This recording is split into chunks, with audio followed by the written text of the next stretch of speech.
Open up. We're not the police. Do not be alarmed. That's a strange way of reassuring someone.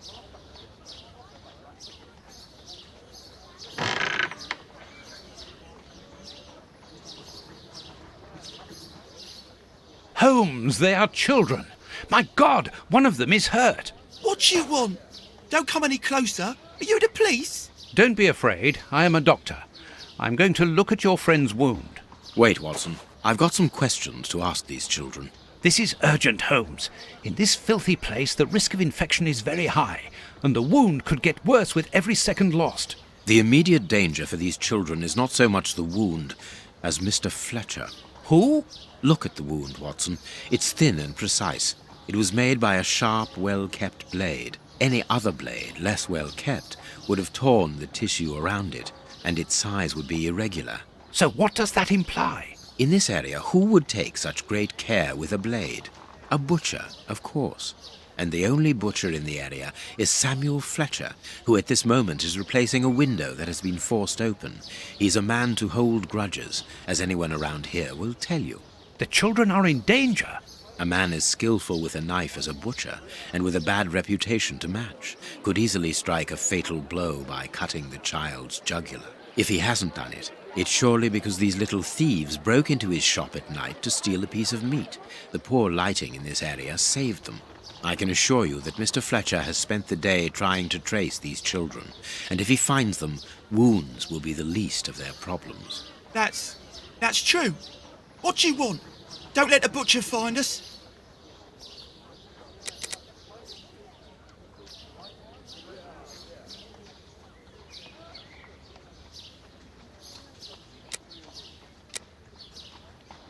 Dr. Watson will see to your wound, but the treatment won't be free. I don't need to remind you that life is hard. You know that already. Give me the address of a certain Kurtz, and the doctor will dress your wound. No address, no treatment. I can't tell you, mister. Kurtz is a dangerous madman. Holmes, you go too far. You have frightened the poor child.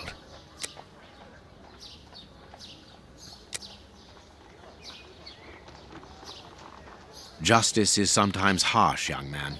If the police hear about this breaking and entering, they will see Mr. Fletcher's side of the story. No! Don't call the police. Please, mister. We don't want to end up in prison. I'm looking for a certain Kurtz. I can't tell you, mister. In that case, I must take the side of justice. You and your brother are thieves. All right. Don't call the police. Kurtz is a dangerous madman. He's called the Colonel round here. I heard he was in the Boer War in Africa. He lives in Batty Street next to the wine shop. The way he smells, he must be a good customer. Good. Watson, see to the wound. Never mind about the police.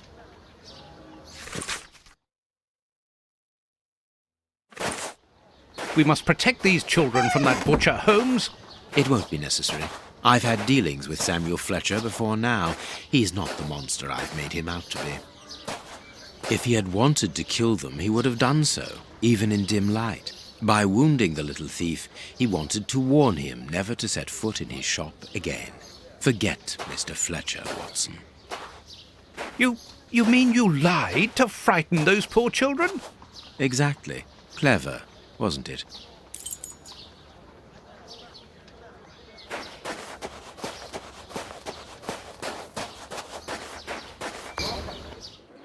Well, mister, that's a mighty fine outfit you're wearing there. You stand out like a sore thumb, and that's no lie. Watch that you don't get it all dirtied up, but you'd be welcome to come back to my place. It's not far, and I'd sponge it down for you. Don't go back to Johnny's place. You'll get malaria.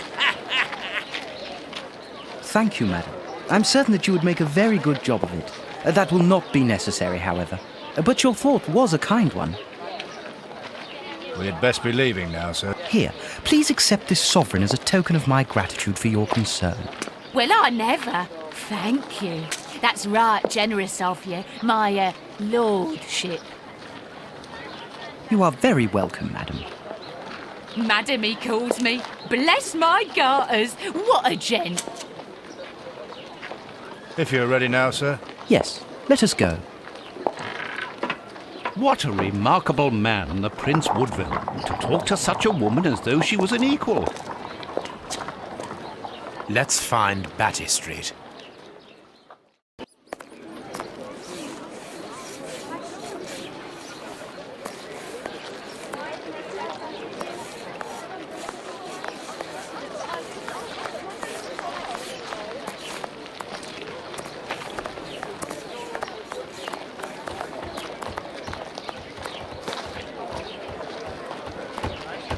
Batty Street.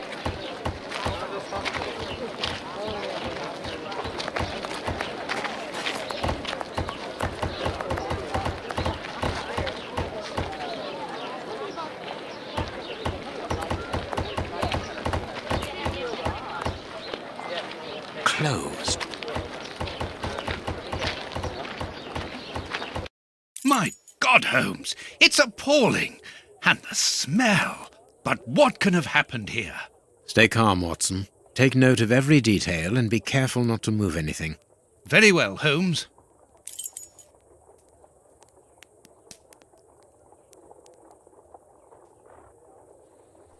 A torn piece of a letter.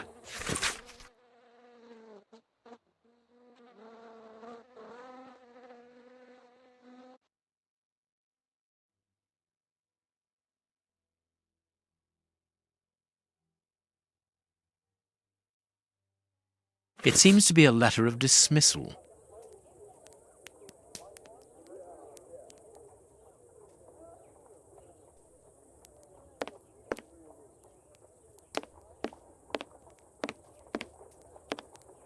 A military badge of the 58th Infantry Regiment of Her Majesty, and a letter stipulating Kurtz's exclusion from the unit.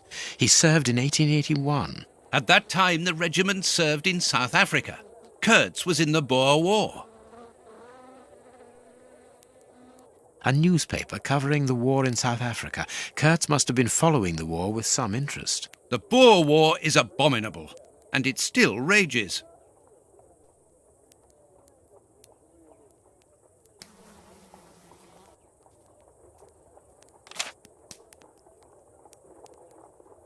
Someone wrapped some meat up in this newspaper. The blood is still fresh. Grapes! What are they doing there? This is yesterday's newspaper.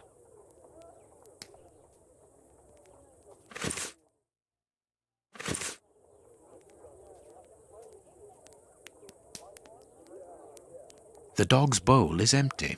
Someone brought food for the dogs, probably just before the fight broke out. And just after they had been fed, they attacked a man to eat him. Incredible. Let us look at our deduction board, Watson.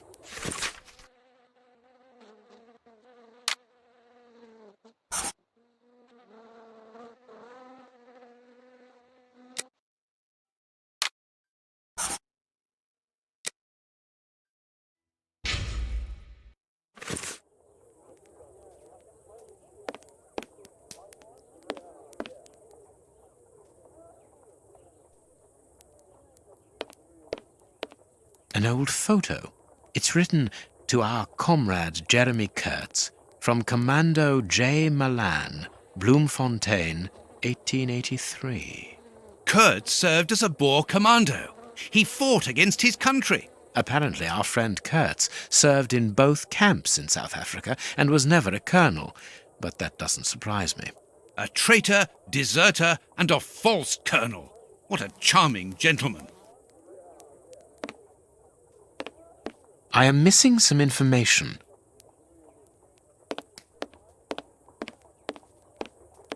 The material on this tray is rather odd.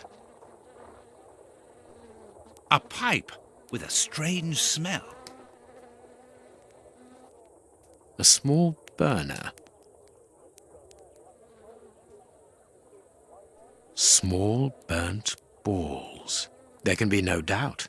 Judging by the material on the tray and the pipe, the man smoked opium. Opium. I doubt if this man could have made his drug here. He would have needed a real laboratory.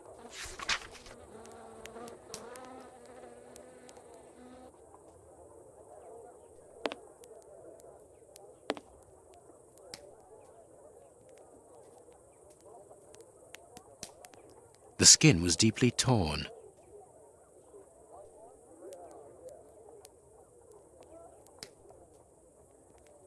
What a horrible wound!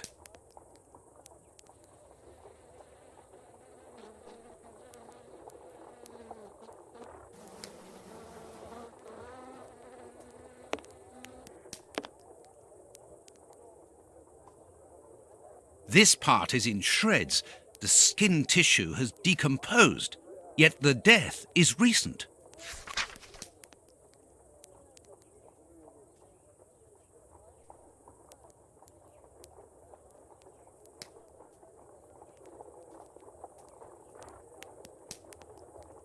This bandage is a day or two old, no more.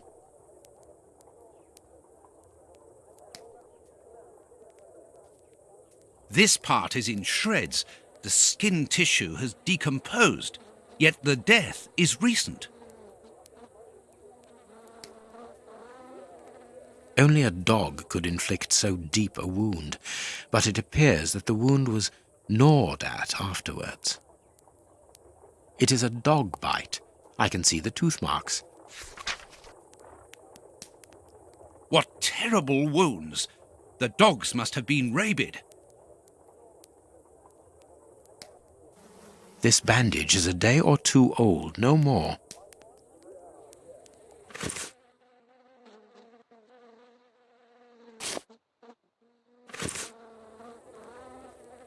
Please take note, Watson. The same finger that we found at the Bishop of Knightsbridge's house. Holmes!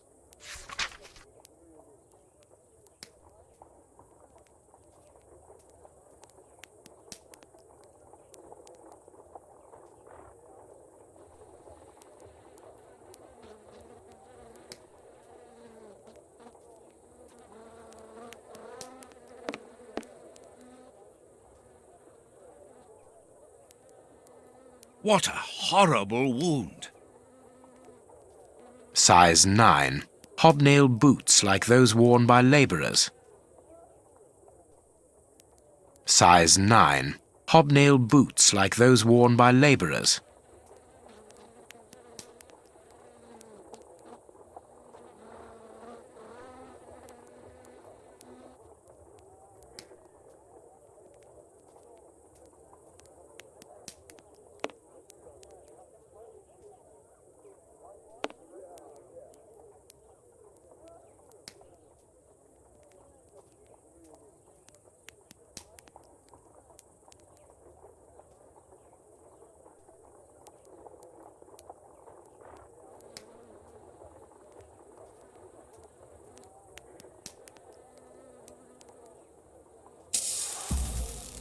This part is in shreds.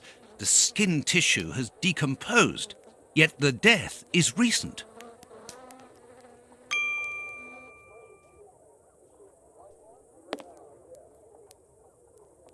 What a horrible wound!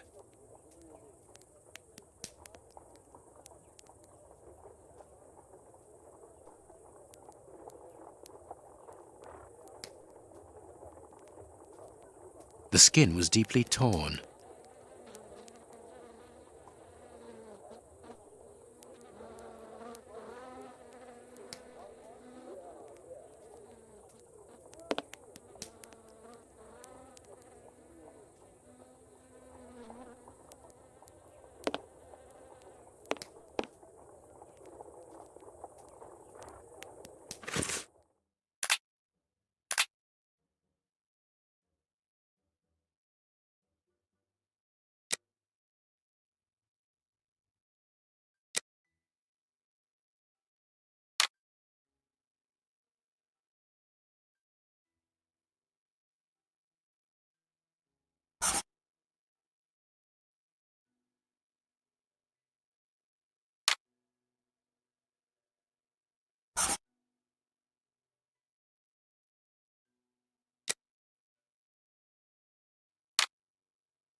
My deduction chart is incomplete, Holmes. We are missing an important detail. Let's return to the clinic and ask if our friend might lend us his morgue for 2 hours. What are you going to do? I'm torn between a nap and a picnic. Oh, I've had enough, Holmes. The next step of our investigation, Watson, leads us inevitably to a post-mortem. As you're well aware, in the instance where a body's vital organs no longer function, every minute is vital. Be quick now and procure the room, while I arrange the transport. Very well. I will see you later.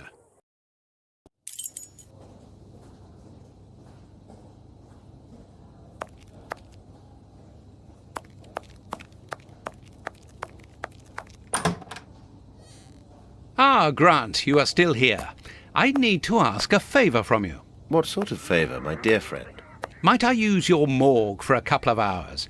It concerns an affair of the greatest Use the morgue? Whatever for? Letting you poke your nose in everywhere is one thing, but closing my eyes to I don't know what unsavoury practices. No, it's nothing like that. No, it isn't possible, sorry. Grant, listen to me. Don't insist. Where do you think you are? Perhaps because you come from the rich area, you think you are entitled to do whatever you like. But here in Whitechapel, it's the real world, you understand? The real world, where we have to take risks. Do you even know what that means? And this shabby health centre where I've been stagnating for years, it's a public establishment under my authority, for whatever that's worth. I'm responsible for it. Responsible, do you understand? Of course I understand, Grant. Good. I understand, first and foremost, that you are a coward. What? A coward, I said, sitting on your backside behind a desk for years, complaining about your fate without even trying to change a single thing about it. I won't allow you. And you dare to talk to me about risks? I, who was wounded in Afghanistan while in Her Majesty's service, and who, for a great many years, has taken part in some of the most dangerous criminal investigations the country has ever known. But as for being responsible, as you call it, it begins with doing your job properly, particularly when one is a doctor and caring for the poorest people within our society. The real life? Ha ha! Don't make me laugh. I am a doctor too, Grant, don't forget. And I'm ashamed of my profession when I see the state of this centre. It's not my... So, your disgusting morgue, you are going to allow me to use it, dear friend, because I urgently need it for a vitally important affair that is way over your head, and whether it pleases you or not. Understood? If you want to be like that about it, do whatever you like. I wash my hands of the entire thing. That doesn't surprise me.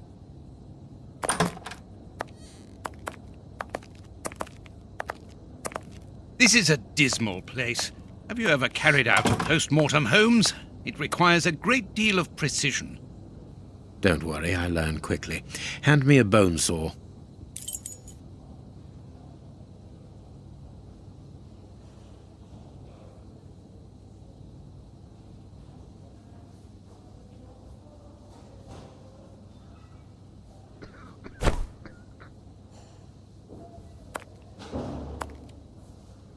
Go carefully, Holmes, even so.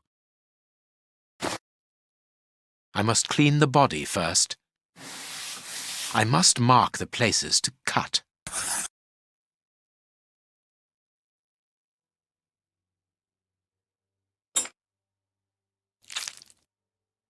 My notches are ready.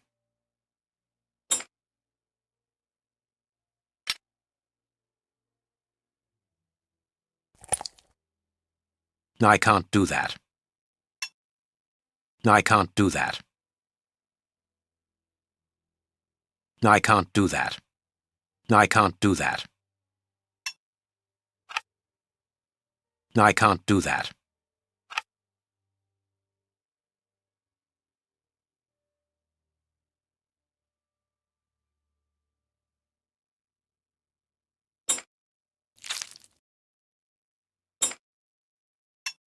A ball of paper, swallowed recently.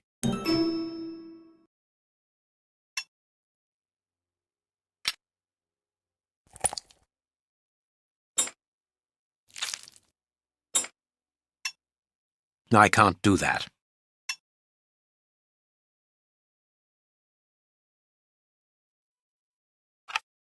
This liquid found in the lungs should be able to tell us something.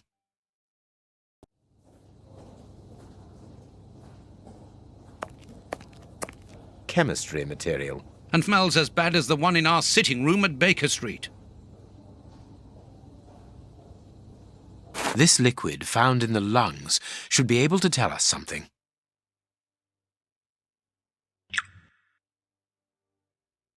I must analyze the clues.